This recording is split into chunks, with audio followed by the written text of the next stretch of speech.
star of professional wrestling, Calgary, Alberta, Canada.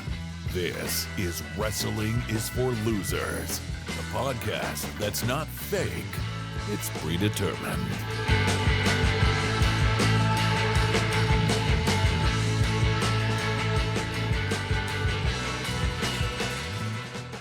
What's up, losers? It's me, Shoe Boots, and we're back. Tonight, we're getting back into our AEW roots with the debut of Collision, the return of CM Punk, and we'll also look at some major events in the WWE Bloodline story and both major brands gearing up for big pay-per-views. But first, let's meet our co-hosts. As always, first, he hasn't seen wrestling in 30 years, and now he watches double digits hours a week. It's Coltrane, everybody. Yes, that's right. That's right, Mr. Shoe Boots. 30 years since I've seen the Titans of the Turnbuckles make moose milk on this mat of madness.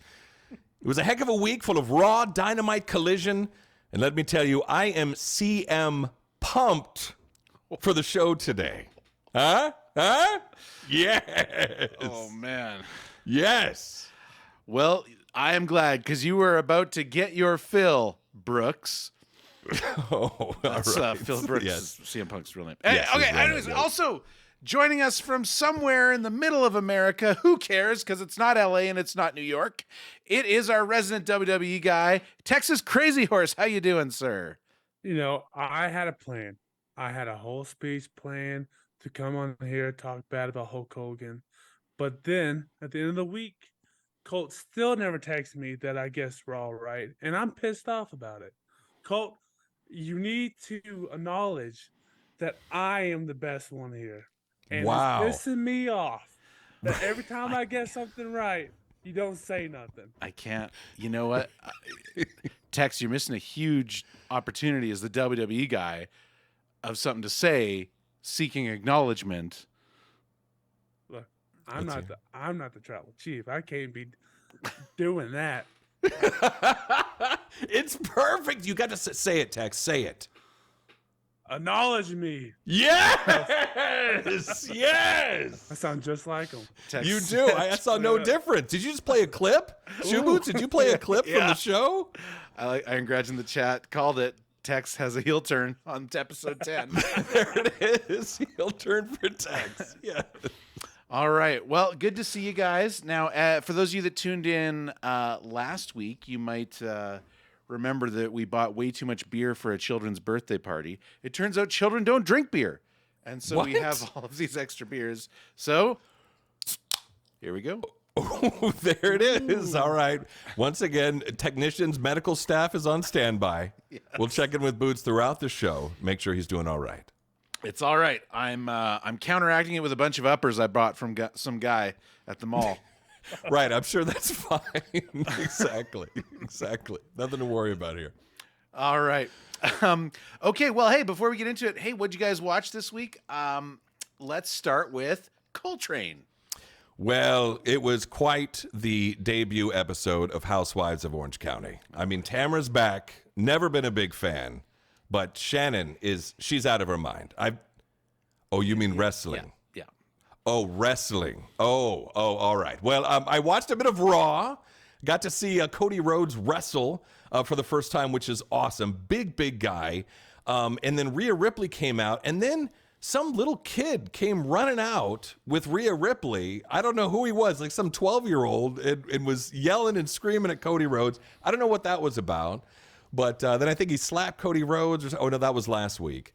But it was excellent. So I watched some Raw. I watched Dynamite, which was absolutely phenomenal. Oh my phenomenal Oh my God. Dynamite show. We have to talk about it briefly at some point in this show because if you are a fan of wrestling, like wrestling, right? And if let me just throw this out there. If you're a WWE fan, like a hardcore WWE only, if you're into it because you enjoy wrestling, then you have to watch AEW. You got to have an open mind, just to try it out because the wrestling alone is unbelievable. These athletes are jumping off the turnbuckles. They're doing crazy stuff. Phenomenal matches. AEW Dynamite this Wednesday was insane. It was incredible. You're not wrong. I believe I tweeted that it was an 11 out of 10 show. Like it was just dynamite. And I have to admit, like I'm biased. I know I'm biased. I'm not here to pretend that I'm not, but good Lord, that was a 2-hour just miracle on television. I couldn't. Right. It was. It was. Oh my God. We had the MJF versus Adam Cole match. You know what? We're going to come back to that in a sec. Amazing. To answer the question, I watched Raw. Raw was really good this week too. And then Dynamite Yes. blew my mind off. And SmackDown seemed to be good, but I unfortunately was out of time and I was only able to kind of skim through it. But I did watch all the Bloodline stuff, and we're going to talk a little bit about that in a moment. And of course, I watched Collision, which we're going to talk about a little later on. But Oh, yes. all in all, a really good week to be a wrestling fan. How about you, Tex? Where did you land this week? Well, personally, I saw you tweet out, "Oh, it's 11 out of 10." So I was like, "Well, I don't have to watch that bullshit no more." So I avoided Dynamite and watched everything else. Right. And everything else is great. Like, Wow. What are you, Oscar the Grouch? Like, My goodness. I don't want to have a good time. Right. I was like, 11 out of 10. That's obviously probably a bad episode. So avoid it. Is below you a trash can? Are you sitting in a trash can right now? Are you? Oscar the Grouch? And also, do you have a full understanding of like how ratings work when somebody says like X out of Y? Like how that? It's different in the South. Okay. We do it completely different. All right. Yeah. That tracks. Yeah. Okay. Well, then we're gonna start with what you missed. MJF versus Adam Cole. This was a half-hour match. I can't remember exactly what the time limit was, but it went to the time limit. And I can tell you something. WWE does not do time limits anymore. They used to, way back in the day, and they got rid of them. And I think that's a mistake. I think it's great to have time limits. Now, there's a danger with time limits in that if you use them poorly, it's gonna make people upset. But if you're very rare when you when a match goes to time, and you only ever let it happen when you can figure out a really clever way to make use of it to propel the story forward, that's when you use it. And that is what we witnessed this week. Tex, you didn't see it, but they basically had time run out at 2.99 count as Adam Cole was about to win the match. It was so great. It was such an effective way of having the match end and MJF still win the match. I mean, literally, the ref is going 1, 2, and then ding, ding, ding, time is up. Like as the hand is coming down, like it was perfection. It was perfection. Yeah, and of course Adam Cole grabs the mic and he goes to MJF. He's like, 5 more minutes. And the crowd goes nuts. And MJF looks around and he grabs his title like that rodent on Ice Age with the acorn, like just like, and just like slithers out of there and walks away with his belt. Right, with this huge smirk, like,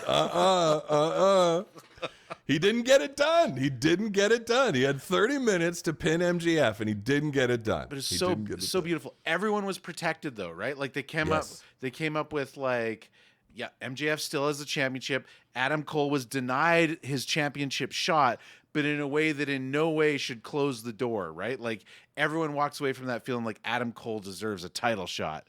And of course, that was also after MJF tried to cheat several times, and they did this awesome bit where the ref. Okay, I don't want to go through the whole match play by play, but there's this awesome bit where the ref's knocked out and he's starting to come to, and MJF does like the classic bit where he grabs the belt and he throws it to Adam Cole and then falls over, just like he got that DQ. That DQ happened a few weeks ago. He was faking that he got knocked out by the belt. So Adam Cole's holding the belt there, and MJF falls over, and the ref gets up, and he's about to look, and then he falls over again and doesn't see any. So that.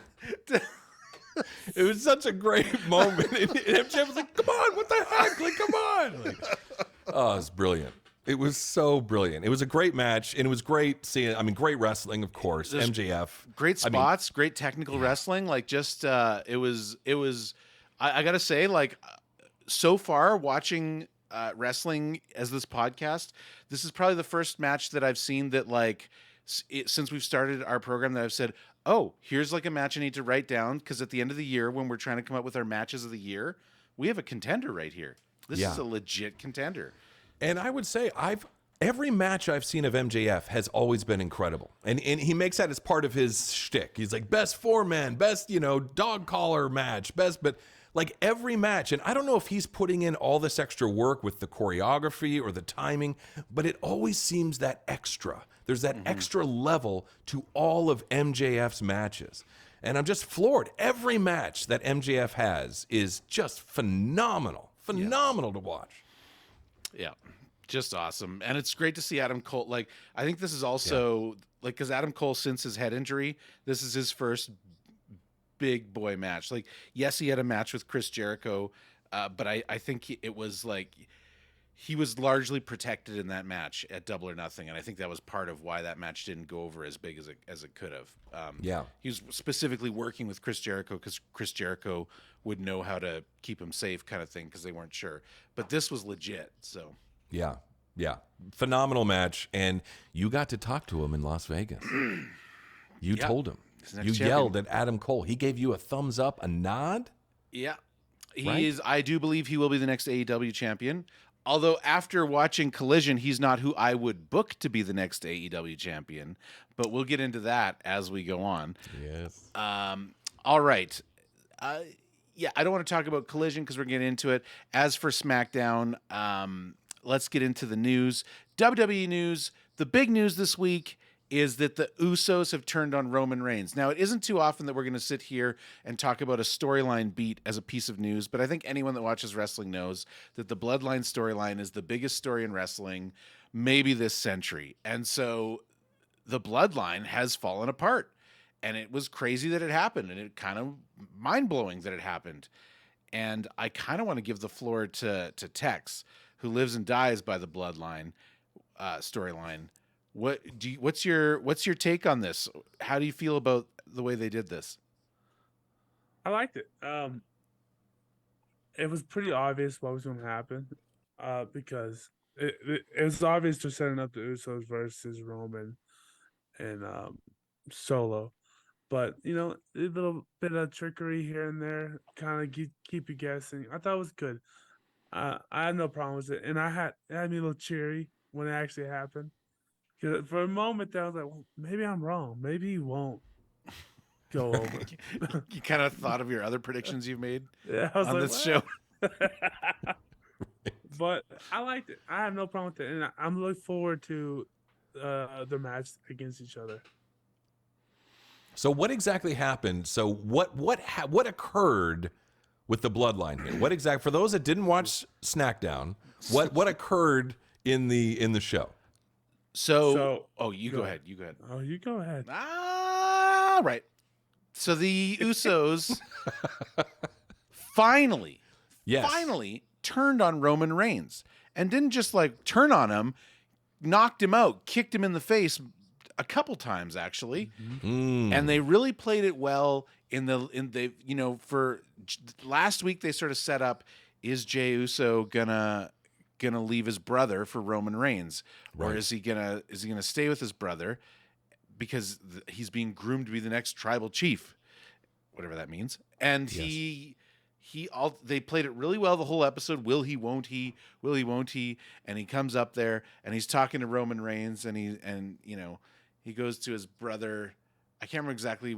He's just doing a really good job of talking it back and forth that you keep thinking he's going to go one way or the other. Sure. And he finally turns to his brother who's there and he says, you are out. And then his brother's like really upset. And he's like, but you know what? I'm out too. And he super kicks Roman Reigns, knocks him down. And I can't remember Crowd exactly. goes wild. Yeah, and then like Roman Reigns ends up getting back up. I can't remember if Solo got involved. I can't remember exactly how the scramble went down, but it ends up that both Usos end up double super kicking Roman Reigns in the face and knocking him out. So like it is like they are off. And Right. Because Reigns does not like the old kick to the face. He mentioned that he's not a big fan of that. Right. One thing I like to say is everyone in that family, their facial expressions is like that's the first thing they train, because that's all their acting is like right there in the face. and they really know how to sell it. I like it. That's awesome. Yeah. So, and they've announced. I just learned this today. They've announced that at Money in the Bank, their next pay-per-view, Roman Reigns and Solo Sikoa will fight the Usos in a tag team match, which is cool. But it also means that Roman still has not defended his title since WrestleMania. For crying out loud, guys! Like,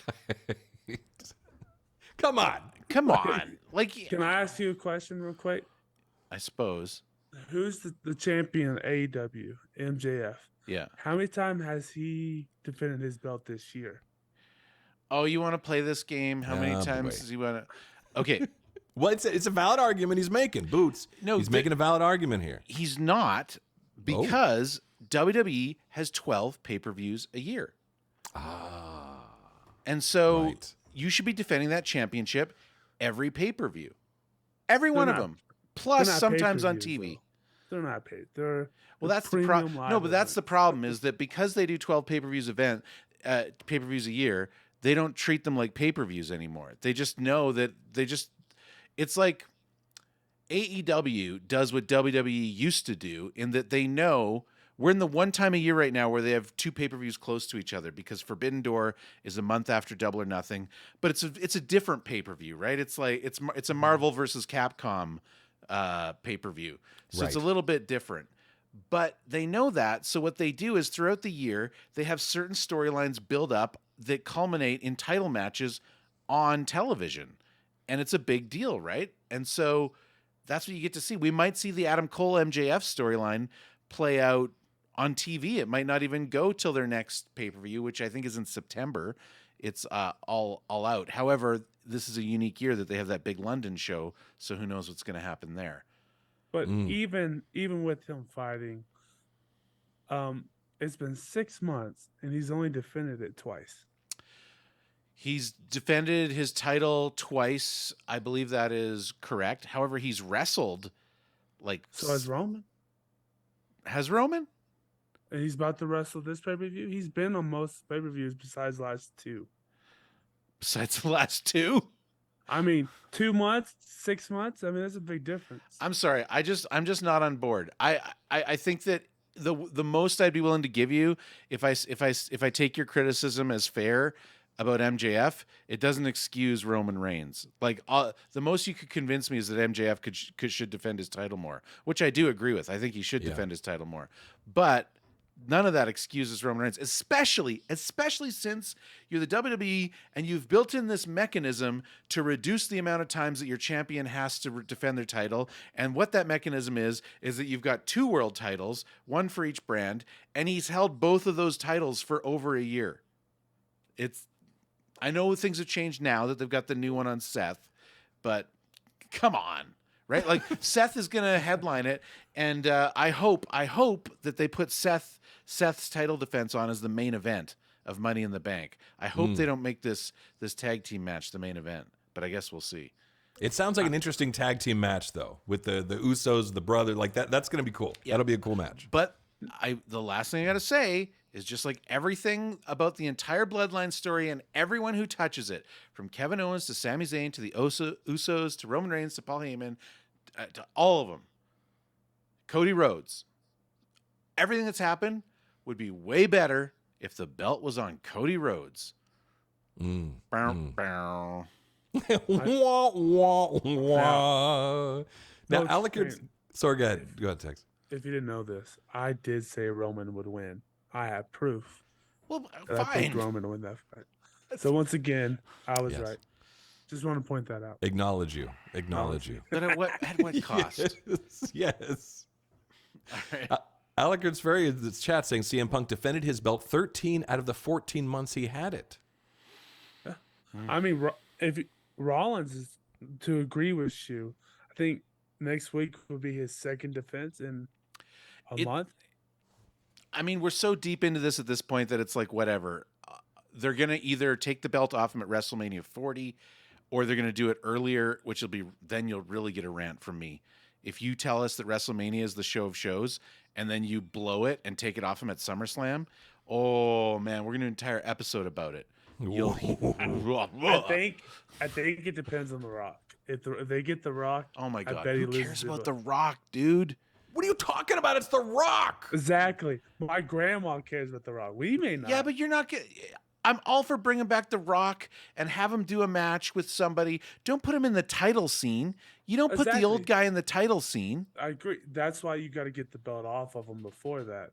If it's like The Rock. If it's Cody, obviously you go in with the belt. The Rock should obviously have a program with LA Knight. They sound the same when you close your eyes. It would be awesome. Perfect. I'm good with that. Okay. All right. So that's WWE. The Bloodline saga continues. Will there be more twists and turns? I guess we'll find out soon. I'm not trying to take a dump on the Bloodline story in general. I think it's great. I just think that it's like, dude, WrestleMania 39 was Endgame, and now we're just in all the crap that they put out after Endgame trying to keep the franchise alive. It's just like, Right. I'm not feeling it. And Not a dump reference, by the way. Not a dump reference. So I You like said all the it. crap.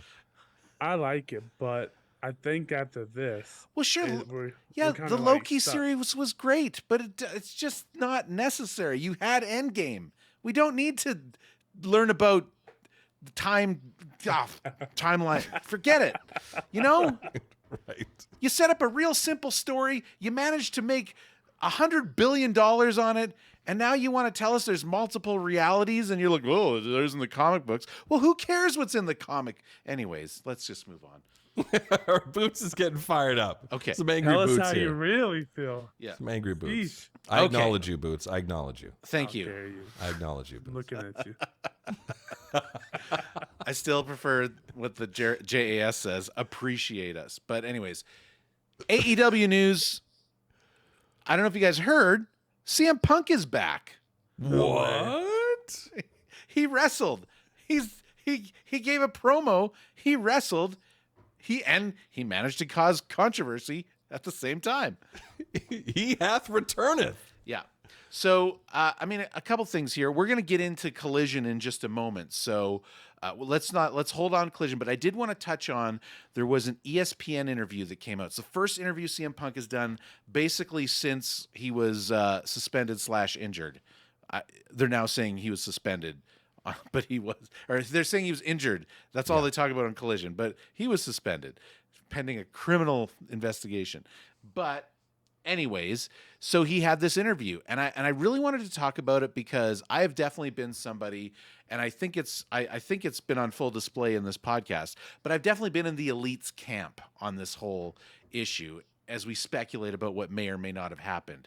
But I also want to mention, I do believe that I said it on this podcast, I know I've said it many times, is that my big issue with Punk is that if we dismiss everything that we don't know for sure, if we say we don't know what happened backstage, we're going to hear a lot of hearsay about who started what, was it justified for him to defend himself, who threw the first punch, did the door actually get knocked down, whatever. We don't really know any of that. But what we do know is that CM Punk went into business for himself in a press scrum and made an ass out of Tony Khan. And he basically put himself in front of the entire company and belittled the man that signs his paycheck and made everyone look bad. And I think it's pretty safe to say caused demonstrable financial damage to All Elite Wrestling over the last 10 months.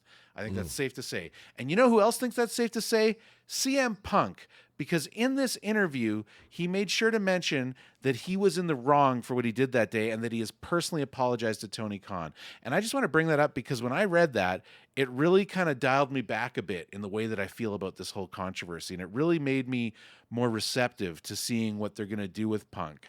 And the idea that, you know, he said, I have tried to reach out to the elite. I want to have a sit down. I don't think this is as big a deal as it's been blown up to be, but I want to have a sit down, but I've been told by their lawyers not to contact them. So that's where I'm at.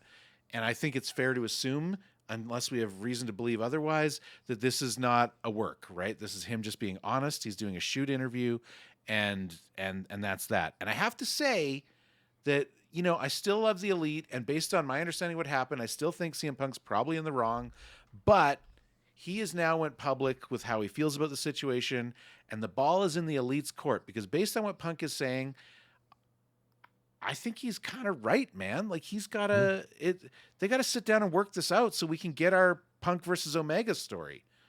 I've been ranting. Tex, what do you think? Coltrane, could you imagine hitting the vice president of your company, and not only do they not fire you, they give you your own show?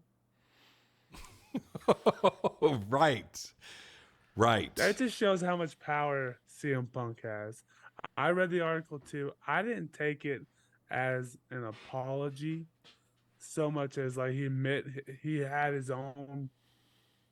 There's some things he shouldn't have done, but he also admit they were wrong too. Yeah, just to clarify, the only thing that he said he apologized for is he apologized personally to Tony Khan for the way he acted at the media scrum. But he holds himself accountable for his share of what happened, right? Without going into specifics. I do agree with him, and I agree with Shu. We need the Omega CM Punk fight match. We need a trilogy. We need it for 6 straight months, whatever it takes. The crazy part is there's so much money there that you can make off of this, and they won't touch it. And there's so many wrestlers that you could tie into it. FTR, the Bucks, many other Well, I found the article pretty amazing that he kind of got into a lot of the mental aspect of not just being a professional wrestler, but also a human being at the same token. He talked about, being in the match, and he was kind of in fear that his opponent was actually really pissed at him and that he might actually really get hurt. Like he might, and in a wrestling match, you're going to take a shot harder than you're supposed to, right? And he wondered, is that supposed to, is he really pissed? Is he trying to hurt me, or is this okay? And he was very cautious throughout the match, which just fueled his anger in that moment. Also, a human being trait is when you're mad, when you're upset, sometimes you only see red. Yeah. You just see red. You're just pissed. You're just upset. And I thought it was really big of him to acknowledge in that moment, I screwed up. I apologize to Tony Khan. I'm taking accountability for my actions in that moment. I'm not excusing the behavior, but what was interesting about this interview, this was by ESPN, is that he got into the kind of the mental side of it. And it sounded very human to me. Yeah. Totally. We try to act our best. We try to do our best, but we make mistakes. There's going to be those moments where we get really upset or we go too far. And the fact that he acknowledged that and talked about what his mental state was like, I thought it was good. I thought it was a really great interview. Yeah. I mean, my hope is that somewhere the Bucks and Kenny Omega are reading this article and maybe having second thoughts about how they feel about the whole thing. But I also know that Omega was in an interview a couple months ago with Renee Paquette, and she said, I'm going to ask you about it. I know you can't answer anything, but I have to ask you. I have you in an interview. How can I not ask you? And he basically said, yeah, I can't say anything. And Kenny Omega basically said, I really regret that chances are nobody will ever really know what happened that day because legally I can't talk about it. Now, I don't know if that means legally, because there's a few things that could mean. It could mean that they've signed some sort of non-disclosure agreement not to talk about that day. It could mean that they did a private investigation and found that there is sufficient evidence to charge someone criminally, and so they've all decided we don't want to say anything because we don't want someone to be charged criminally. The last thing we need is for CM Punk to get arrested or somebody else, and so tough to say. But I think that if all the parties decided they wanted to deal with it, there's ways to get around anything. So I got a feeling that it's going to get resolved and that they're going to come back to it. And I think this article, is actually going to be another step forward. Think about it too. Speaking about human beings, the worst thing that can happen is no communication. Yeah. Because what happens? You get in your mind, things fester. Right? You blow it up. You imagine this, you imagine that. Something that starts very small becomes suddenly huge in your head. Yeah. You know what I mean? So communication is key. That goes for all human beings across, everything. So totally. I think that this article might be another step forward, especially if they haven't been able to communicate via their lawyers. I got a feeling there's maybe some personal, like off the side phone calls or like little talks going on behind the scenes that lawyers might not be aware of, just to kind of, hey, let's talk through this. Let's try and work this out. So I felt like a first step for me. Now, again, I'm not defending his actions, but I just wonder about just the human being side of it, Yeah, no, I think that I feel the same way as you in that I still think that based on what I know about what happened, or based on what I think I Yeah. know, that he is largely responsible. However, he's the one now taking the next step, and so now it kind of shifts. You know, in the grand narrative of this, there has been a staunch group of people that are going to support the Elite no matter what, because they love the Elite and or they hate CM Punk. And then there's this other staunch group that is going to support CM Punk no matter what, because they love CM Punk and or they listen to Jim Cornette. But you're going to have Right. but then you've got this group in the middle, which I feel like I am in the middle, but I'm dipping my toe in that Elite side, you know. But I feel like I'm not. I can be convinced, and the way I came out of this feeling was like, you know what?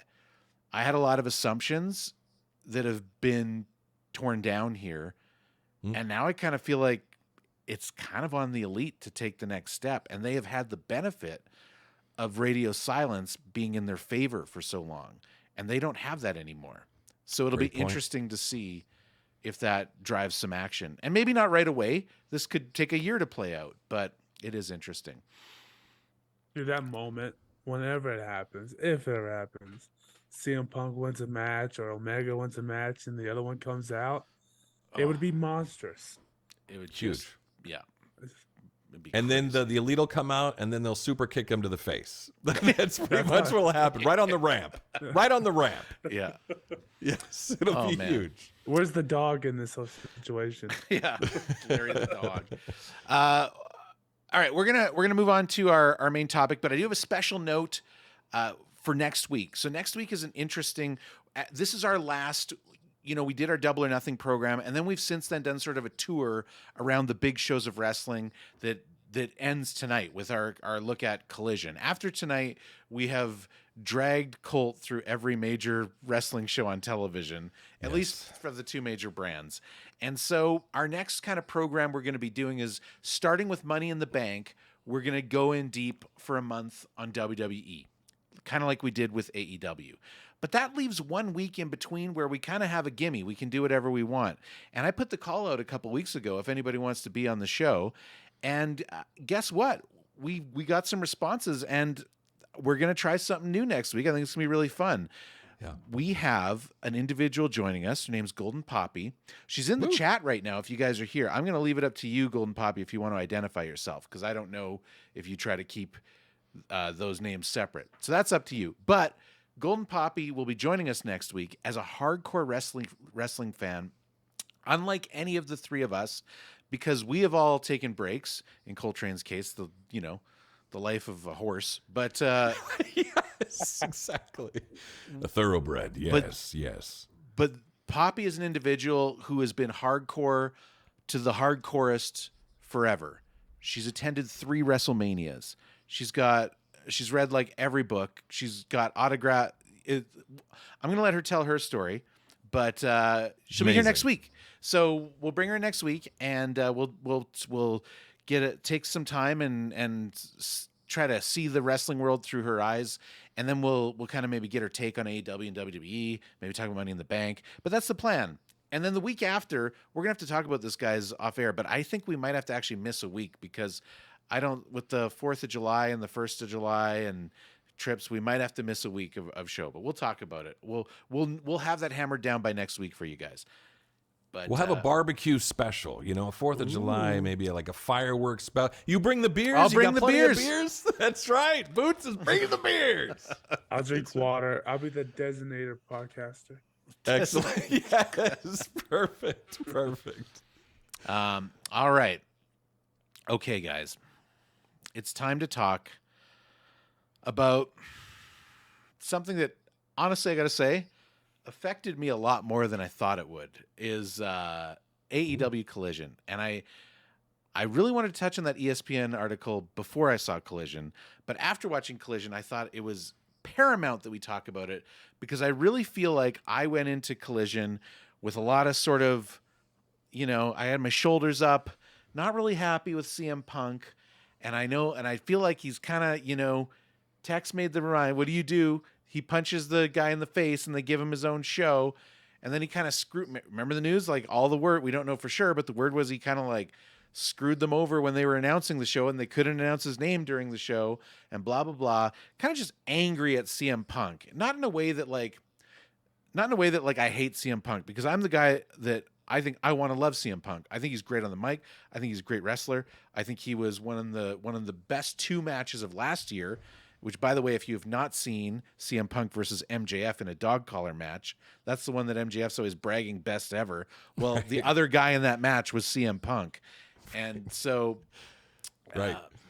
yeah, anyways, that ESPN article was beautiful because it totally disarmed me. It totally made me set all that aside and say, you know what? Maybe I don't really know the whole story here. And that just really opened me up to sitting down and having my mind effing blown by AEW Collision.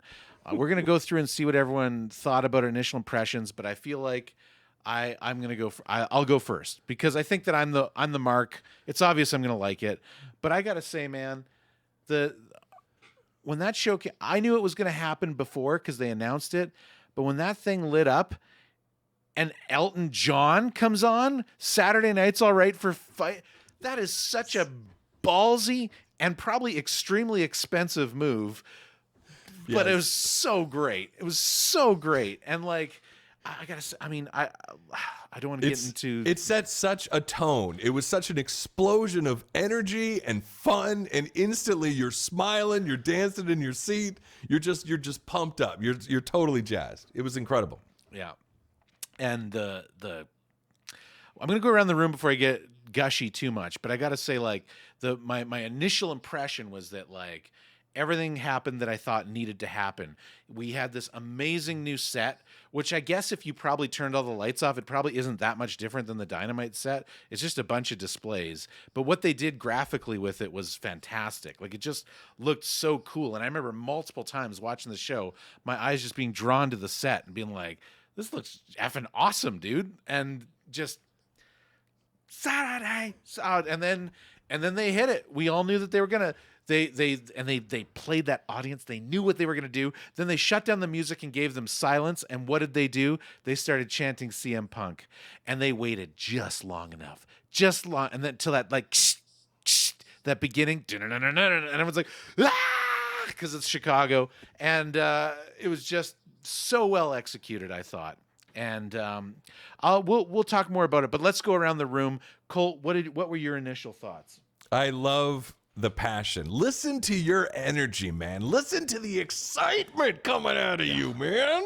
Isn't that great? Yeah. Oh, loved it. Oh, that is what wrestling is, man. That's what me watching it again after so long. I had the same feeling. I was pumped. I was excited. I loved it. You're right. They cut down. Everyone's chanting CM Punk, CM Punk. And he came out like this god. You know what I mean? It's like, the music starts and everything. And it was just like, it was unbelievable. It was unbelievable. The energy in that place, and it just came right through the screen, man. And I felt it myself, and I completely agree. It was an event, and that I thought that crowd was incredible, and everyone chanted CM Punk, and I have to totally agree, man. Like I was saying earlier, the Elton John was just so perfect on, such a perfect song, and I absolutely flipped out for it. But Tex, what did you think? Now, I know Boots and I were over here freaking out. Right? The energy and all that stuff. What was running through your mind as a big WWE fan watching this? It was all right. Oh, my God. Unbelievable. Oh, my God. Oh, jeez. Sorry, that was my SmackDown notes. This show was unfucking believable. I had a great time. Oh, great. I'm at the gym on the treadmill the whole time and just whooping and hollering. People are looking at me. I'm like, don't worry about it. AEW. That's all it is. AEW. I had a great time. CM Punk, you understand. It was great. From the start to the finish, it was a great show all around. I think I had maybe one complaint, but that's it.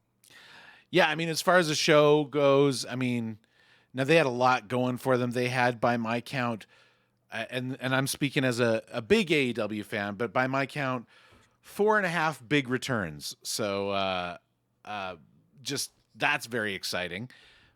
But man, yeah. Oh my And God. for me, with these returns, these were some of the first times that I've seen a lot of these wrestlers. I'd never seen these guys before. This guy was it Miro? Dude, we got to talk about Miro. Remember earlier I said if I could book who the next champion's going to be, Right. it would be Miro.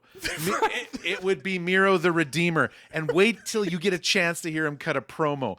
I love this guy. Oh my God, this guy is a monster. And his He is- face just makes you want to run for out of your living room. Like, Seriously. He's like a bear. Like he's literally like this grizzly bear. Like he is a monster. And the energy and like the ferocity of this guy. Yeah. And you were just like, like it was unbelievable. And I remember you're right. It was like Miro was meeting with Tony Khan's office and you were freaking out about Miro. And oh my gosh, this guy was unbelievable, man. There were some monsters on Collision. Monsters in that ring this Saturday. Yeah. And how great. I mean, we see Tony Nese here and there. He's one of those wrestlers that I tend to feel bad for because he's got the look. He knows how to use the mic. They just don't have a character. They don't have a story for him. So he comes out and jobs to people. He's got Smart Mark Sterling, the lawyer, with him, who, by the way, I love Smart Mark Sterling. But they tend to pair him up with people that need some help. And Tony Nese needs some help. And I'm not saying any of this to like take a dump on Tony Nese. I feel like this guy's got everything he needs except for a good storyline. But it is what it is. He is currently jobbing to the stars. So he comes You out. remind me a lot of like Chad Gable. Yeah, that's a really good Has analogy. everything, he just doesn't have it yet. Yeah. So he comes out and they do like the hackiest of heel moves. You guys are all fat slobs. Everyone get up. We're gonna do a workout right now. Right. And at that point, then all of a sudden the distant trumpets of Miro's music. It's like, Right. Everyone goes crazy. and then they have like, my favorite moment of probably the entire night was this moment that happened a couple minutes, maybe less than a couple minutes into the Miro Nese match, where they're kind of, they're starting, they're going head to head, they're locking up, and at some point, like Miro turns it on and just starts stomping the crap out of him at the turnbuckle, and it just looks so brutal. Like it's just It does. And he starts just stomping on the ring. I mean, he looked like a bull. Like he was just going to charge at any moment. yeah. It was just the energy and just him going like, "Rah!" Like he was so into it, man. And it was just so like, this guy's unbelievable. He's just completely next level. I'm I telling. can Sorry, go I ahead. can guarantee you Tony Khan does not drug test. I've That's done a all drug I'm- test. Right. Yeah. Oh, man. So, and Colt, just to give you a little background about Miro, he was a WWE wrestler for years. I don't know much about his WWE career. It was during a time when I didn't watch wrestling, but I know he was a big deal, and I think that he played like WWE loves to like make some Russian guy that's like the Sure. enemy of America. So I think that's what he was. He was like a Russian guy, but now he plays the character he wants to play on AEW. So he says he's from Bulgaria, which I believe he actually is. Yeah. And he comes out and he has been away for a while, and he sort of famously is one of these guys that we don't know anything for sure, but the rumblings from the dirt sheets is that he was very unhappy with the storylines that they had for him in AEW and has been at odds with AEW creative for months now on what to do with his character, which is why he refused to come back. And my personal view is he is one of these guys that is basically a top tier talent that there just hasn't been room for, because you've got so many guys that are filling up that top tier that aren't going anywhere. So, but now we have a new show. We've got room for a few more. Yes. And I think this is his time. I really hope so anyways. Yeah, he's the Bulgarian bear, the Bulgarian beast, like Redeemer. the Redeemer. Yeah, he's just massive, dude. Incredible energy. Played beautifully to the crowd. Incredible strength. I was floored by this guy. He's also the guy. He had a really great feud with Sammy Guevara for the TNT Championship Oh, a while ago when he first came in. And they did something that I thought was so brilliant, and I can't really think of a time before or since that I've seen it done. But he's obviously this huge guy. Sammy Guevara is obviously this tiny guy. So how the hell is Sammy Guevara ever going to beat this guy? That's what was running through my head as you were saying this. So they did this brilliant thing where legitimately Miro was a way he had a neck injury at one point in his career. So they did this storyline that said he's got a weak neck. You can't beat him, but if you can get a DDT on him, they did like a David and Goliath type of thing, right? where, Like his Achilles heel. yeah. If you can get it, if you can injure his neck, you can beat him, and that was the story that they played out, and it worked so well. And I was like watching that, being like, why doesn't every giant wrestler in all of wrestling have an Achilles heel? It's so. It solves every problem, right? They can now wrestle anyone of any size, and if they're wrestling someone equal their size, don't worry about your Achilles heel. But if you're going to go against a little guy, then bring it up, make it a story. And it's because they did this whole story where so many times Sammy like went for the DDT and he like goes up and grabs him, take him down, and Miro just catches him, right? Like, right? Like, yes. But of course, he finally got it. He finally did it and got the belt off him. So, and that it's such tension for the audience too. Like, he's going for it. He's gonna try it. Yeah. Like, it's brilliant. So look for that. But yeah, I'm glad we got to talk about Miro. He's top of my list. Love this guy. Tex, did you like some Miro action? Just real quick. I loved it. And the second he won, I'm like, oh, I want to hit him Wardlow. I want to hit him Hobbs. I want some big man-on-man meat. Yes, right. I'm saying AEW's got some big boys, man. They got some, because you guys were talking earlier about WWE, in the past, especially always had these big guys. AEW now, man, that roster is big. I think it's because they have smaller guys. It's because you're seeing the big difference. I think on Raw and SmackDown, everyone's kind of big. Right. So they all kind of look the same size. Yeah. Well, I got to tell you, I was, this is a side note, but Takeshita, when he fought Bandito, I didn't realize Takeshita, if I'm saying his name right, please let me know. Still learning the names.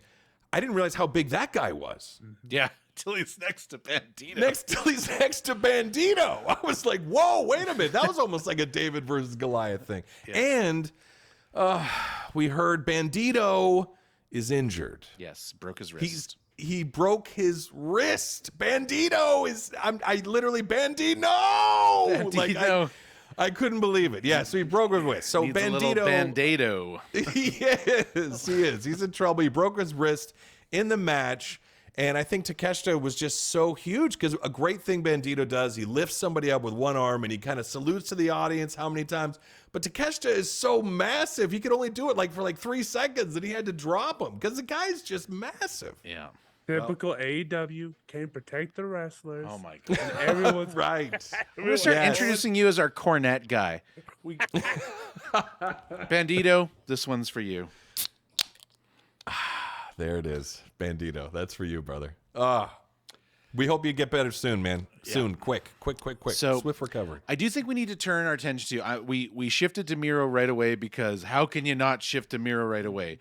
But let's face it, the big story of the night was that first 10, 15 minutes of CM Punk walking in and cutting his extremely interesting promo, I thought. Because the whole time, as sort of like, an armchair booker, I'm trying to get into the mentality of what he's saying of like, okay, what are they trying to put forward here? What are they doing with this character? I'm really interested in what he's saying and how much of it is him just saying what he wants to say because he's CM Punk and how much of this is part of the plan. I tried to watch it again, but I'll tell you why I couldn't, because I live in Canada. And in Canada, AEW is on TSN, which stands for The Sports Network. Let me tell you something. If anyone here knows anyone at TSN who works for TSN, could you do me a favor? Oh, boy. Next time you see them, and this will only work when you see them in person, could you punch them in the face? Oh, wow. TSN sucks. They suck, and I hate them. They are the worst. Dude. So I tried to watch this again today, and TSN told me that I got to pay $20 to watch it because it's part of TSN Plus. So what's TSN Plus? I don't know, because I don't have TSN Plus apparently. I can sign into TSN's website and watch anything that they've aired on TSN 1, TSN 2, TSN 3, TSN 4, or TSN 5, which by the way, they couldn't air the damn show when it was supposed to air because they had to do their sports news show called Sports Center.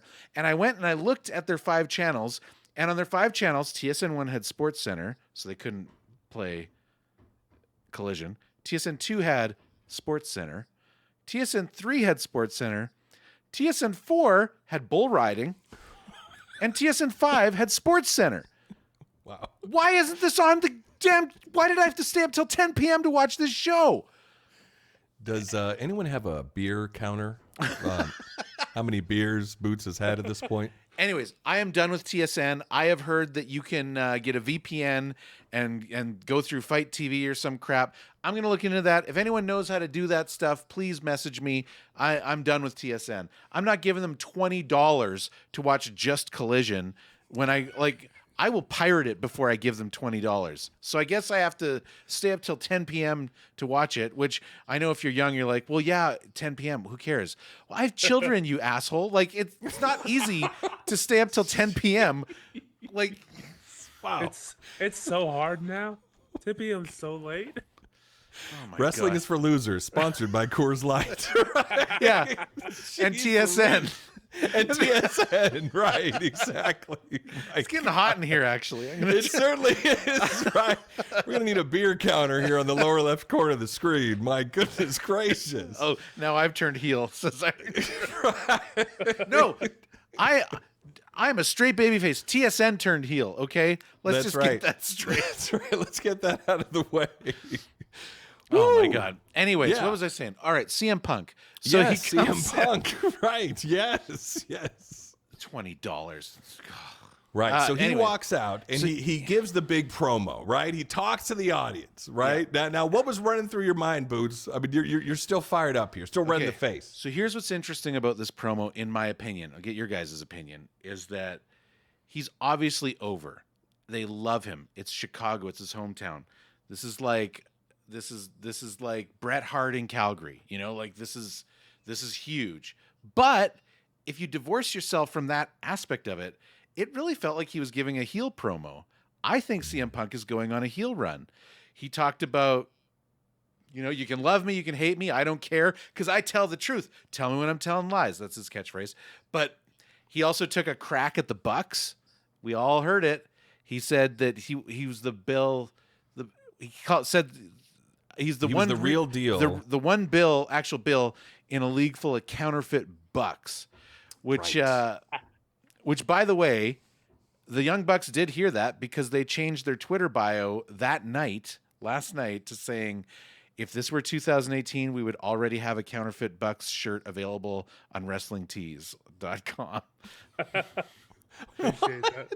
Which they don't anymore because they work for AEW, so they have to do shirts that AEW lets them. But That's awesome. So they obviously did hear this. Now, did. Tex, what did you think about that? The counterfeit Bucks. This whole speech from top to bottom was amazing. The whole time I'm looking for, okay, when is he going to talk about it? When is he going to talk about it? He called out MJF at one point. I loved it, saying I wasn't only in the dog fight. I'm the one that won it. I was, that's so great. yeah, That was great. I love this speech. and It he was came great. out with the red bag, which I think we Yeah. all thought was a snake at first. It just really looked like Jake the Snake's bag, Christmas Right. edition. But he came out and he basically implied that this is my championship belt that nobody ever won off me. And so I don't think they're going to put him in a program for the title right away. And I don't think that they should. But they're planting seeds for him to have a face-off, maybe with MJF, maybe with someone else. But he seriously is of the opinion that he should be champion. And I don't think we're going to see that right away. But really interesting stuff. Well, If there's- Boots, go ahead, Tex. If there's 2 shows, should they have 2 belts? I don't think they should, and Tony Khan has said they won't. So Yeah, let's not get a WWE where there's like 50 just belts on asking. everyone's arms. All right? Jeez just Louise. asking. Like I said, you got to be like Doc Ock to be able to hold all these belts. Ridiculous. And Bootsy, I'm sorry that the only people softer than you are the wrestlers you like. Oh, right. Oh, oh, Clearly a shot's fired at the Elite and all of their fans.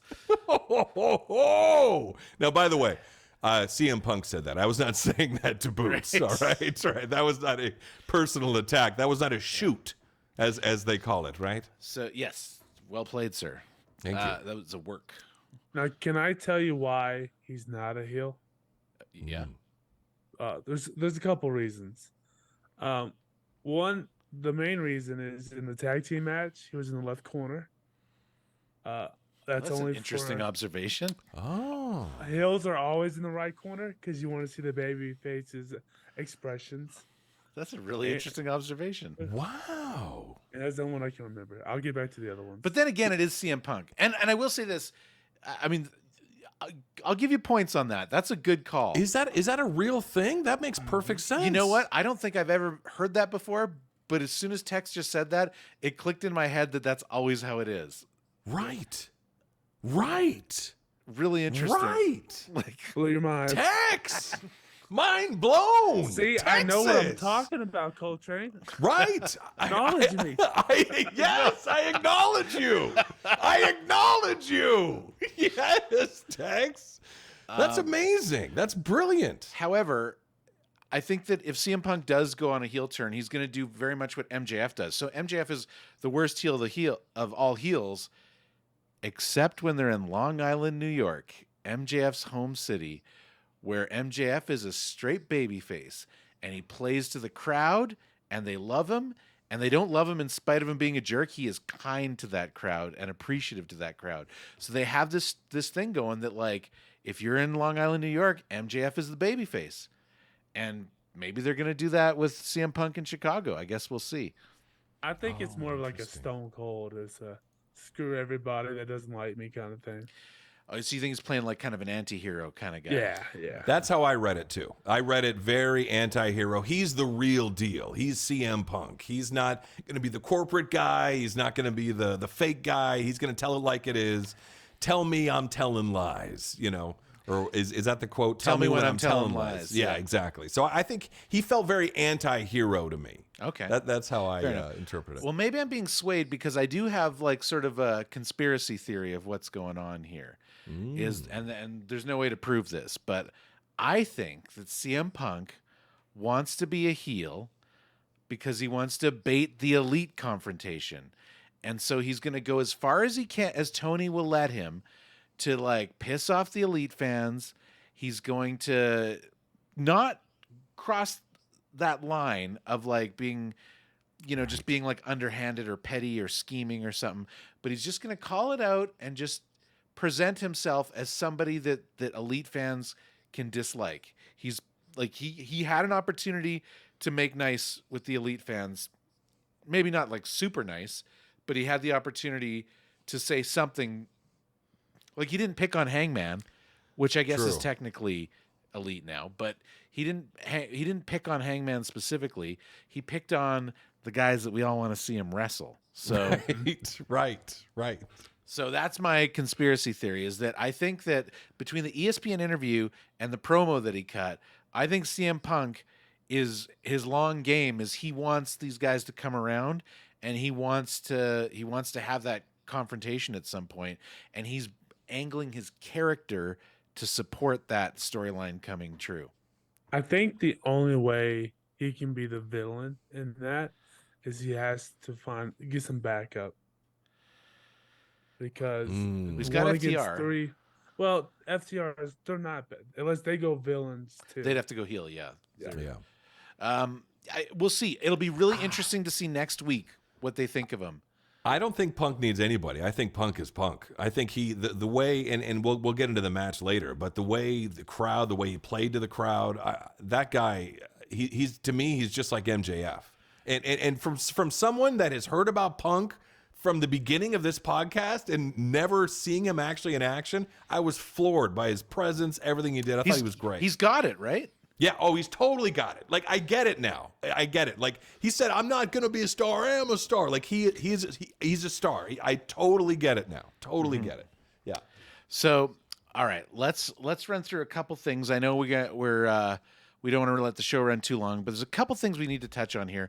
First of all, I think this one's going to be near and dear to Coltrane and mine's hearts as attendees of Double or Nothing. But Luchasaurus wins the TNT Championship from No, he Wardlow. Cage won it. Right, Cage. I was going to say, and has yet to touch the belt. But Right. That's true. That's true. I was ecstatic also to see Luchasaurus wrestle. I haven't seen him wrestle. You guys mentioned that he was injured. Yeah. And again, the size of these guys. At the beginning of the match, when Wardlow and Luchasaurus locked up at the beginning, I was like, jeez, like they are just huge. These guys are just titans, man. These are some big boys. So, yeah, it liked it. was a good match. was. It was a good big guy match. Like, you're not going to have a ton of high flying spots between these two, but it was what it needed to be. And Christian Cage was as scheming as ever. And the ending when he grabbed the belt was so great. Oh, it was awesome. And he got on his shoulders and held it up. And I got to say too, Wardlow, I'm really impressed by him because he is a little bit of a high flyer. He's not afraid to jump, and fly, that guy. And for a guy that size, that's insane. And there was some definitely pushback. There is some people that get annoyed. They say Wardlow is not being booked very well. And I saw a bunch of people tweeting like, oh, Wardlow got buried. Why'd they take the belt off him? I'm going to say, I don't know what's in Wardlow's future. And I totally get that they've not made the best calls in Wardlow's booking in the past. However, I don't think Wardlow needs that TNT championship. It's the third time he's held it. It doesn't make him stronger as a character. And frankly, if he's going to move up the card, it's holding him back because it's a mid-card belt. You can't put that belt on a Kenny Omega or a CM Punk, right? Like, that belt is for the lower card, mid-card at best. And so Wardlow, if he's going to move up, which I hope he does, time will tell, he needs to drop it. On the other hand, you know who really gains a lot from having that belt? Luchasaurus, because he has basically his entire career been first Jungle Boy's sidekick and now Christian Cage's sidekick. So, I mean, to me, it seems like the story is obviously going to go at some point. Luchasaurus is going to have had enough with this Christian Cage guy, and they're going to have to clash over it, right? Like, that's got to be what happens here at some point. So, True. Yeah, I think it was a really good call. And I think that any criticisms of Wardlow's booking might be valid overall, but this was the right move for Wardlow. He doesn't need this belt for a fourth time. He needs to move up, and he needs to start facing bigger names. Yeah. I've heard that complaint a lot too, but I think since I've been watching it, I don't know about before, but I think his booking's fine. He's on every episode. He's winning, and he had a great pay-per-view. Yeah. So. He did. And also when Wardlow did his move, the slam on Luchasaurus, I couldn't believe that. Good. The strength. Luchasaurus is huge. These are two huge guys. And to pick them up like that and slam them down, I don't know. Like, this is going to sound crazy. In fact, I shouldn't say it, but I'm going to. It reminded me slightly of Hulk Hogan body slamming Andre the Giant, even though it's not comparable at all. Right. And no disrespect to Hogan and that Andre, but that was such you compared that. Yet and now, you're right. You're right. If I could turn back time, I wouldn't say that, but that's all right. But it was really amazing to see just the strength and these two just giants. And when one giant slams another giant, man, the ground shakes. Yeah. And boy, was it shaking. It was incredible. Yeah. I do want to touch on this. Another big return in the eyes of many. Andrade El Idolo returned, and he fought Buddy Matthews, and looks like he's going to start a feud of some sort with the House of Black. So whether he's going to get a couple buddies and fight them in trios, or if he's going to go through them with singles, I guess we'll see. Andrade El Idolo is another guy, very much like Miro, Colt, who was very unhappy with his writing in AEW. And I got to be honest, I'm not the biggest fan of Andrade, so I wanted to make sure to bring it up because I know a lot of people very much are. I'm more, the Miro thing blows my mind, but there are some people that feel that way about Andrade. I liked Andrade personally. Go ahead, Tex. I had a few things. I thought Buddy Matthews looked really good in this match, just being in the right exact spot he needed to be. Yeah. To make Andrade look good. Buddy Matthews is got maybe the best build in all of wrestling. You just don't Yeah. ever see it because he's always dressed like a goth. So I thought he's the real winner of that match, just being able to help Andrade. Now he's married to Charlotte Flair, right? Yeah, and are you about to talk about the cool thing that they did? Yeah. I'll give it to you. Well, I was just talking about how he did the figure eight. What is it's figure eight now, right? Yeah. So Andrade El Idolo is married to Charlotte Flair of WWE, and Buddy Matthews is married to Rhea Ripley. Got you. And they both did their wives' finishers in the match. Oh, you're kidding. Oh, that's awesome. Isn't that cool? Oh, that's rad. They really did? That's Yeah. awesome. Now, Oh, one thing I didn't like is when he did it. I'm cool with it winning the match, but what's the whole point of Hart being out there? She did nothing. Why? Oh, Julia Hart. She rarely does. She always accompanies the House of Black. Because as a manager, this might be my WWE coming out. I'm like, well, she's gonna jump up, and the ref's not gonna see the tap. But I was like, distract the ref. Yeah. Yeah, I was like, oh, it's over. Yeah. Wow, okay. Yeah, I don't know. She rarely gets involved. She's just sort of there. I don't know if that's a good thing or a bad thing. I think it's kind of cool, but I don't know. Maybe they could be doing more with her. And then Andrade, the only issue I have with him being that big, because he's really big, especially in the chest. When some of these moves he's doing, you're just asking to get hurt being that big and doing it. If you're gonna be doing that every week, you're gonna have issues. I guess he just came back from an issue too. Yeah, Yeah. torn pectoral muscle or something like that. I think they were Something saying. like that. And he seemed to be. It looked like he got hurt or something towards near the end of the match. He was really kind of, but I don't know if that was part of like faking it or something. But it looked like he actually did get a little hurt. It felt like they were playing it up as a story because everybody Yeah. knew that he Right. came back from the injury. That's but, true. But Yeah. I don't know for sure. It just worries me to see a big guy do it.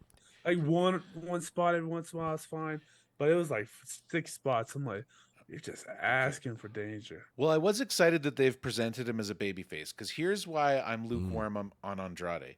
I think he's a great wrestler. However, he doesn't speak English very well, which is fine. There are many wrestlers in AEW that don't speak English very well. However, I don't know if it's his idea or someone else's, but his entire story in AEW leading up to his injury, he always cut very long promos, had very intricate like things that he was talking about, like he's like a kingpin, he's talking, and it was just a lot of like just kind of like leaning in closer, and he's soft spoken. He speaks slowly, and I don't know if that's a character choice or if it's that English is not his first language, but whatever it is, it's really hard to follow what he has to say. And the whole time I've always been like, just give this dude a manager, man. Like just give this dude a manager. But maybe it was his choice. Maybe that's what he wanted to do. I don't know.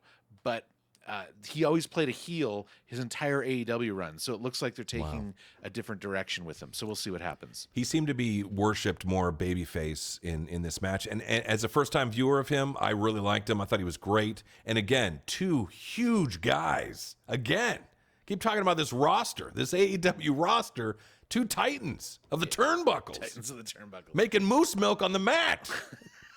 Makes no sense. I don't even know what that means. No one knows what it means. It's evocative. Yes. Gets people going. It gets people going. All right. Okay, well, we did have a couple other returns. Probably the smallest would have been Powerhouse Hobbs. Not because Powerhouse Hobbs is small. He's massive, but he's been kind of off TV for a while, and he's sort of expected to be one of the players on Collision. He's great. I'm excited about that. He declared his entry into the Owen Hart tournament, and so did Ricky Starks, which I'm very excited about. I would love to. I have a problem with this. Oh, God. Oh, boy. Here we The go. only There's problem no is, bloodline in it? Yes. That's the first problem. Italian might come, who knows? The problem I have with it is they win the tournament and that's it. I need more. Give him a title shot. Well, sure. Winner gets the title shot. I think Make some value in it. this is the second year that they've done the Owen Hart tournament, so time will tell what the Owen Hart tournament becomes. But it is meant to be a cup. Like, you're going to compete this tournament and you're going to win, and it's not a belt that you're going to hold or defend. You're just going to win the tournament. And it's something that I think was very foreign to me last year, but what I've since learned is that a lot of wrestling companies outside of WWE do stuff like this. They have cups. New Japan does this, I think. So it is sort of I think it's not really meant to give you a belt, but it's meant to be a jumping off point. Last year, Adam Cole won, and he was meant to be propelled to the sky from it, but then he got injured. And Britt Baker won the women's one last year. So, Right. And if I didn't know that from just watching this, I would never know, because it means nothing. It's cool for a month, and then it's over with. I'm kind of okay if it's cool for a month, though. It's just a fun tournament. I like when tournaments have something you're really fighting for. All right. Well, I am a sucker for a tournament. I like a good one. And Hobbs and Starks have feuded in the past. It'll be interesting to see if they cross paths again. We also had a video package. Scorpio Sky is returning, somebody that probably neither of you two know anything about. He was kind of an up-and-comer. Again, got injured. And then the word is that he's been ready to come back for quite some time, but they hadn't found a place to put him. Looks like they're going to put him on Collision. So that's great. He's great. And he was like, was that wine or was that scotch or brandy? It was a wine glass, so I'm going to assume it was wine, but I don't know. Right, little wine. Right. Yeah. All right. He looks like Kobe Bryant. Just what I saw. There's like silence. I'm not going to participate. I'm not sure about that one. Tex. I looked at him, I was like, I thought it was Kobe Bryant at first. I was like, what? Oh, sorry. Real quick, it wasn't ultimately a very big match in terms of story, but I do want to shout out the tag team match between Willow Nightingale and Sky Blue versus Ruby Soho and Toni Storm. This, I got to tell you, my mom was visiting for the weekend because I was watching the kids by myself, so she thought she'd come down and help. And I was watching Collision, and my mom doesn't care about wrestling. She's sitting there playing Hearthstone on her iPad the whole time. But this awesome. match, I was watching it, and at one point, I just noticed my mom was like, "Oh my God." And I kind of looked over. My mom was super into this match. She was like, she's like, "Oh my God. When the guys do it, it doesn't look that good." She's just like, that's awesome. that must have hurt. That's awesome. It was a great match, and I gotta admit, I'm becoming a fan of. And is it Sky Blue? Sky Blue, right? Sky Blue. She's been sort of a minor player, like a kind of a jobber for a couple years now, and all of a sudden they're kind of giving her a push. So interesting. Yeah, and she's got great moves, and she's great jumping, and I don't know, I was really impressed by her. I saw her last week as well, and because she brings her mom ringside, And, she's a Chicago native, and they did Dynamite in Chicago and Collision in Chicago. So perfect. That's why her that's mom awesome. was ringside both shows. But yeah, but I was super impressed. I thought she was a great wrestler. I think she's good on the mic, but I thought she was a phenomenal, some great wrestling out of Sky Blue. I was really, really impressed. Really impressed. In fact, especially the final takedown she did of Storm there, I thought was awesome. She did like some cool flip thing. I don't know how she pulled that off, but it was awesome. It was great. No, she's good, and Willow Nightingale's awesome. And, and I got to say, when the Outcasts first formed, I think a lot of people rolled their eyes, but I really think Ruby Soho and Toni Storm, especially Saraya too, but certainly these two, Ruby and Toni, have really done a great job at becoming just like heels, perfect, just real bad guys. I got a complaint. Oh boy, it's a big one. Nightingale's belt is the worst belt I've ever seen. New Japan, you need to do better. It's New Japan's belt. It's not AEW's belt. Hey, that belt was so bad. Well, that was my only complaint. I don't know. I actually, we saw it in person, Boots. It looked good in person. We saw it in person. We did. She was there in Vegas. She was at Double or Nothing. She was at the fan event. Yeah. Colton, do you know how she won the belt? Yes, I know the story. Oh, okay. I do. In fact, Shoe Boots told me the story while we were in Vegas looking at Willow holding the belt. He informed me. And while he was explaining this, 4 or 5 other people started crowding around Shoe Boots. They wanted to know more. Listening to me regale. Yes. They wanted to know more. All He right. was a champion of information. It was amazing. Okay, guys.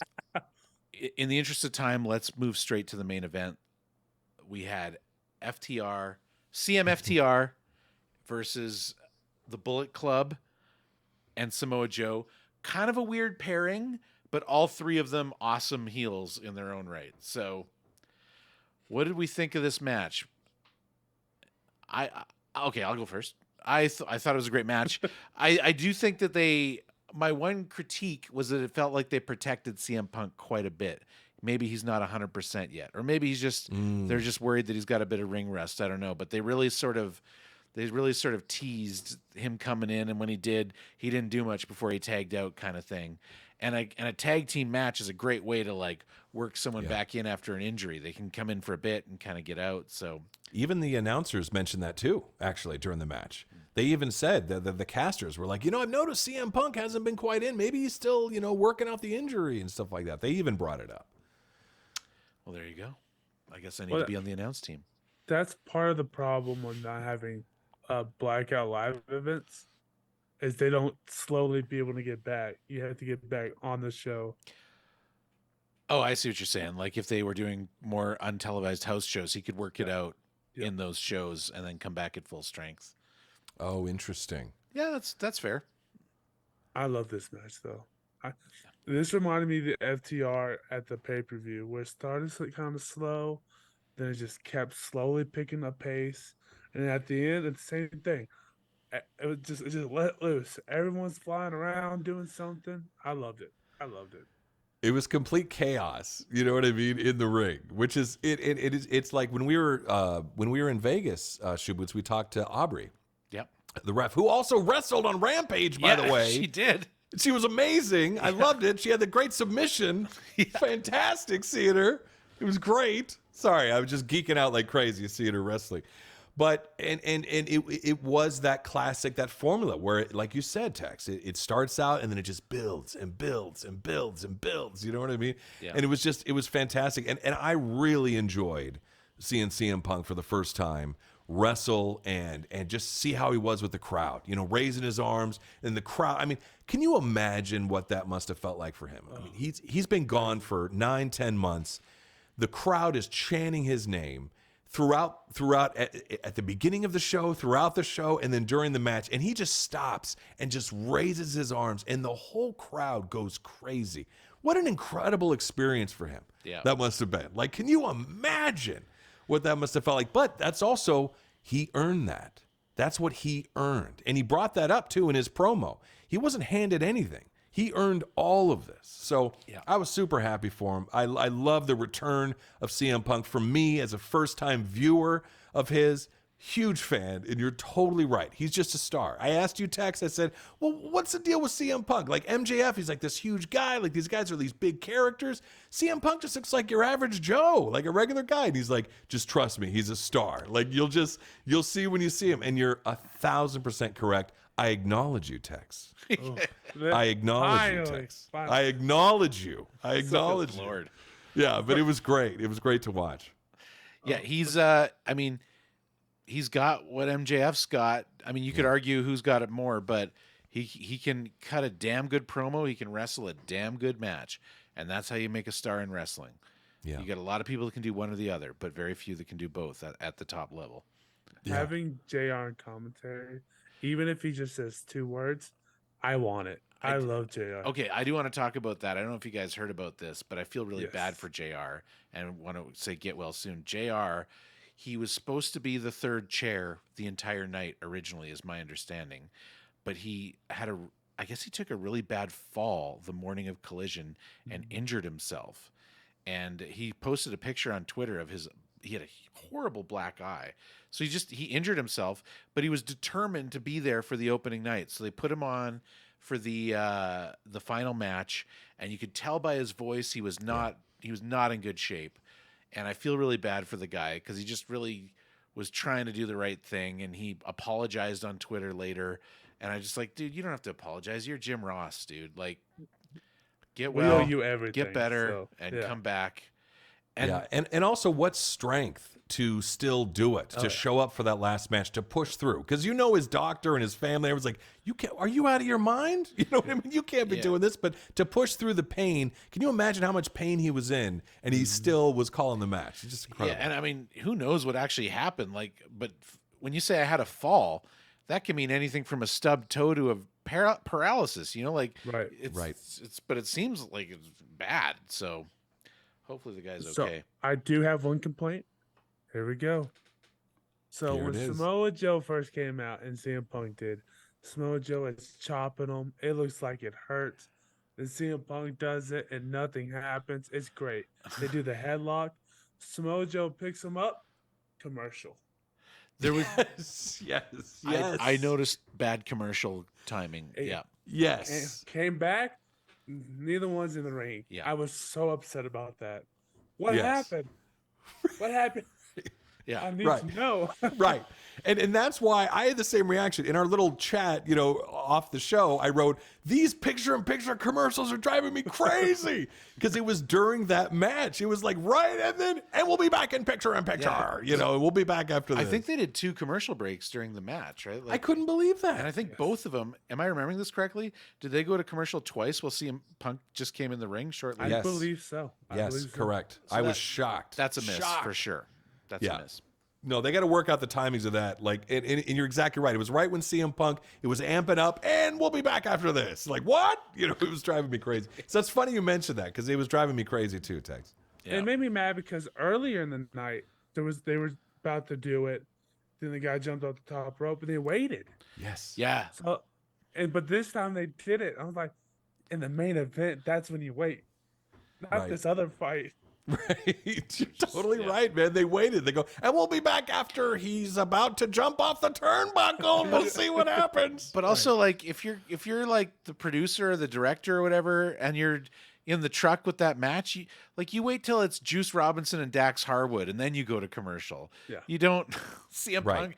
Like, I don't know about this feud, but I know of it that apparently 20 years ago, CM Punk and Samoa Joe, both before they were ever as famous as they are now, had this epic feud that the hardcore wrestling fans know about, which is why everyone went nuts when they stepped in the ring against each other.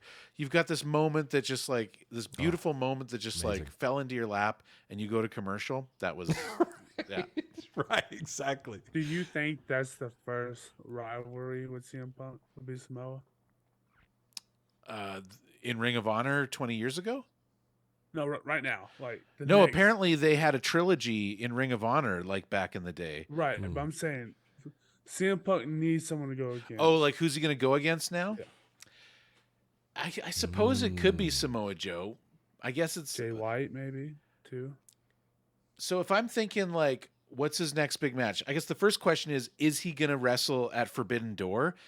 And if he is, they're going to set that match the night before, like next Saturday. He might get a challenge for Forbidden Door. I don't think he will. I don't think he will either, which means that the next major event to build up to is going to be All In London. So who's he going to fight in London? If I'm booking and I want to fill it, I want to sell 90,000 seats in that stadium, I'm booking him against MJF, dude. CM Punk versus MJF. And you let MJF win. Like, let MJF win, because I don't think it's a good idea to put the title on him right now. But that's the match. That's the match. Wow. That is the biggest money match in all of AEW that you can book right now, and that needs to be the criteria for the main event of that show. And do you know how MJF wins it? Unfairly, Kenny Omega. Kenny Omega. does the one-winged angel finisher? Wouldn't that be something? Or Kenny Omega runs out and smashes. You're saying he runs out and like smashes yeah, Punk with a You're You're chair. saying Kenny Omega heel turn? No, no. Hey, why not? Because in Could the be inevitable Punk versus Omega, Omega needs to be the babyface and Punk needs to be the heel. No, I disagree because Omega has the elite behind him. They could all go bad. That's Let him true. go bad. I- CM Punk's his own guy. It's 1 against 3. You saw how the crowd loved him, man. Everyone loves that was CM Chicago. Punk. That was I Chicago. know. I'm just saying. Let's be serious. Everyone knows CM Punk is a bigger draw than Omega. I like Omega. Guys, we were like, Maybe in Japan, but We are 1 month from me sitting in the crowd of AEW Collision tell me about it. watching CM Punk. And so when I cheer, you'll hear which way I cheer, and that's really going to set the tone of which way right. he's going. He's right. They're gonna hear shoe boots in the eye. Well, all right. Tony Khan's gonna be listening in. It's going to be a moment of Those will silence, be- and you hear like, boo Punk, eh? Exactly. Perfect. Well, that answers that, I guess. Right. Canada has spoken at the greatest wrestling guy's- sports center in the world. That guy's on his 5th Coors. He must know what he's talking about. A boot, I should say. A boot? Yeah, exactly. A lot of beers in him there. Yeah. I like the Acclaimed when they came out. I will mention that too. Oh, yeah. I mean, They're great. They didn't It it do is a bit of nothing, it was but- a bit of just like kind of a gratuitous fan pop. Like they didn't. I kind of thought somebody was going to come out and they were going to start something. That is kind of my one complaint about the Acclaimed is like this is a group, and I know this is before both your time, but this time last year, they were the most over of anyone in the entire company. The top selling shirts in the entire company were Scissor Me. They were everywhere, and they won, and they became tag team championships. Their reign was way too short, in my opinion. They were over. They've been spending most of 2023 on Rampage. They had a last minute Double or Nothing match that was an open challenge, no build up, and it was good, but it was just like it was a missed. To my opinion, it's like the biggest missed opportunity in AEW booking right now is the Acclaimed. And if I'm being critical, there's another missed opportunity last night because we had no storyline put forward with them. Now, maybe they got something in mind. Maybe they got a big plan for them. I hope that's the case. And maybe they just wanted to bring them out for a big pop because it's the Acclaimed. They're going to get a big pop. But we need to see something happen with these guys. It's such a... They're leaving money on the table. Yeah, but they Can- did do the first scissor in Chicago. That's I true. believe, Oh, right? yeah? The collision scissor. The collision scissor. And Yeah, Tony that's a big Schiavone- deal. Tony Schiavone got in on it. Yes, he did. He got a piece of that scissor action. Yes, he did. Can you explain why Daddy Ass is with them? Storyline wise or booking wise? 'Cause doesn't he have to? The Guns are his sons, right? They did a whole storyline about how the Guns and the Acclaimed teamed up as a group with Daddy Ass, and that Daddy Ass.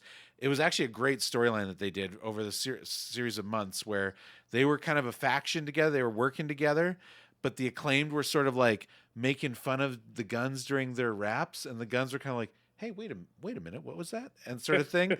And like Daddy Ass, you could kind of tell like kind of preferred the Acclaimed to his sons. It was like a really funny storyline, right? Nice. And they did this thing where the Guns finally turned on the Acclaimed, and Daddy S had this awesome moment where he's in the ring. He wasn't expecting it, and he just had to make a split decision on whether he was going to side with his sons, who he's bound to by blood, or the Acclaimed, who he thought were just really cool.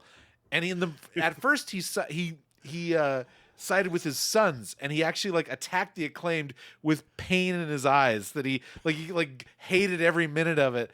And eventually the Acclaimed won him back. It was like kind of a thing that they won him back from his sons. Oh my God. So great. Happy Father's Day. Right? It's unbelievable. Right. Yeah. That's awesome. Oh, that's interesting. That's awesome. Daddy Ass. Daddy ass. He's so hilarious. big. Yeah. He's a big dude. All right. Well, guys, this has been a fun show. I think we need to wrap it up, though. We're running long. So Collision was great. Next Yeah, it week's going to was. be kind of a fun new idea for the show. So Yes. we're looking forward to that. And then it's going to be some WWE for a little while, and we're going to build up to SummerSlam. We're going to see what happens. Woo. So that's the roadmap for now. But thank you thank you so much, everyone, for listening. Thank you for those of you in the chat right now watching this live. Thank you to our downloads. Thank you to the YouTube viewers. The numbers are creeping up, and we really appreciate it. If you would like us to answer a question or read your message on the show, you can tweet me at the Shoe Boots. You can email me at wrestlinglosers@gmail.com, and we'll put it on the show. We'd love to hear from you. And don't believe me? Well, tune in next week when someone who emailed us is literally a guest on our show. So we hope to hear from you. But that's going to do it for now. Until next time, for me, for Colt, and for Tex, later, losers.